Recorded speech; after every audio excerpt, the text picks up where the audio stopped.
Hi there, this is David and welcome to Before You Buy, my impression and review of Digimon Survive, released for the PS4, Xbox, PC, and Nintendo Switch. Let me first make one thing very clear. I'm not exactly a fan of visual novels. For the most part, I find them to be incredibly boring and they just put me to sleep. And while I can appreciate some animes, I'm really not the biggest fan of that either.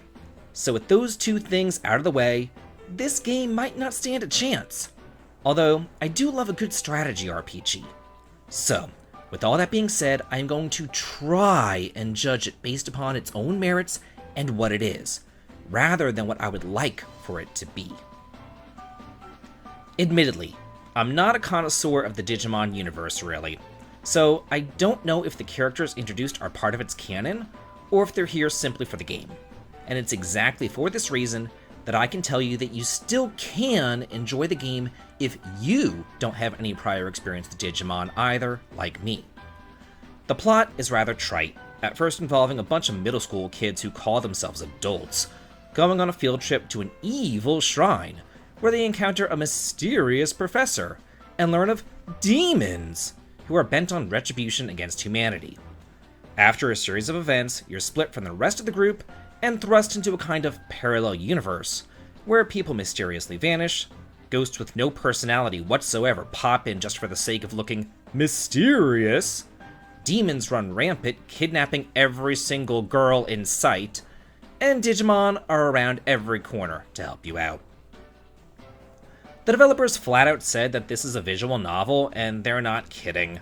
I have heard talk that the game is like 70% visual novel and about 30% battling, but to me it felt a lot more like 90% visual noveling and 10% battling. That being said, the narrative better hold up. Fortunately for me, it didn't! It's annoying anime trope after annoying anime trope, and each character fits their archetype to a T, from the stoic older kid, to the younger cute girl, to the obnoxious child, to the fun best friend.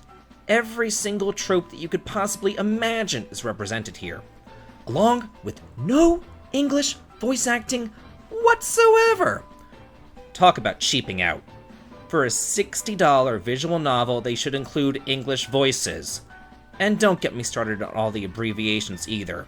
The localization team obviously cut some corners here.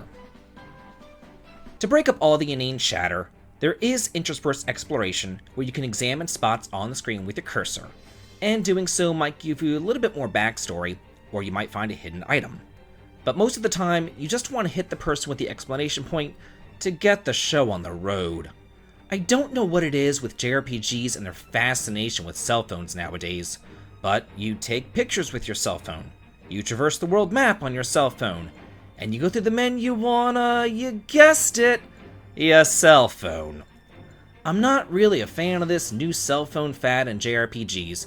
I play these games to escape reality, not have more of it thrust into my face.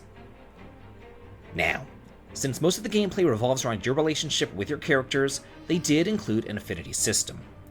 Many times you're presented with choices as to who you agree with or who you should go with, and choosing particular characters will raise their affinity, and some other choices will change your alignment. Much later on, the game will split into one of 3 different routes based upon your alignment, whether it's harmonious, wrathful, or moral. So for those of you who actually like this story or you like visual novels, you do get quite a bang for your buck, considering an average normal playthrough will take about 40 hours. Then you can go back and play through the other 2 routes to see all of the possible endings. So, back when this was first announced, what hooked me on it was the strategy battle system. It's just too bad that there's so little of it. After about the first hour or so of babbling on incessantly, you'll finally get into a real battle. They're tactical turn-based like Final Fantasy Tactics or Disgaea, and each character has 1 Digimon. Only your Digimons fight in battle, although they can be boosted by talking to them with your characters. Later on, they can also evolve into more powerful forms, and each Digimon has its own repertoire of abilities. You can recruit about 100 Digimon total, however, you do so through the talk system, similar to SMT. And I hated it there, and I still hate it here. The talk system is just so random. You're asked a series of 3 questions by the opposing Digimon, and if you answer all 3 correctly, they'll join up with you. But how you're supposed to know what the right answers are is beyond me, because none of it actually makes any sense.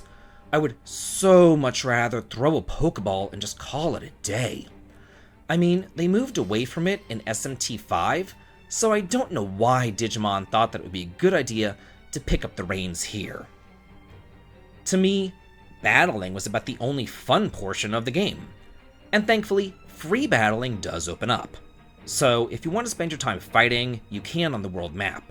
But you still have to suffer through the anime so mysterious murder mystery story to get there.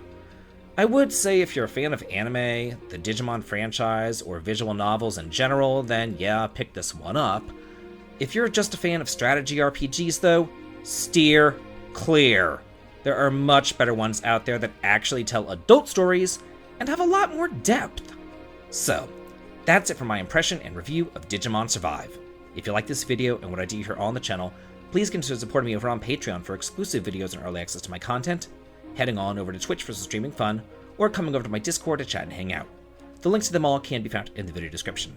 This has been David. If you like this, please like, comment, and subscribe, and have a good day.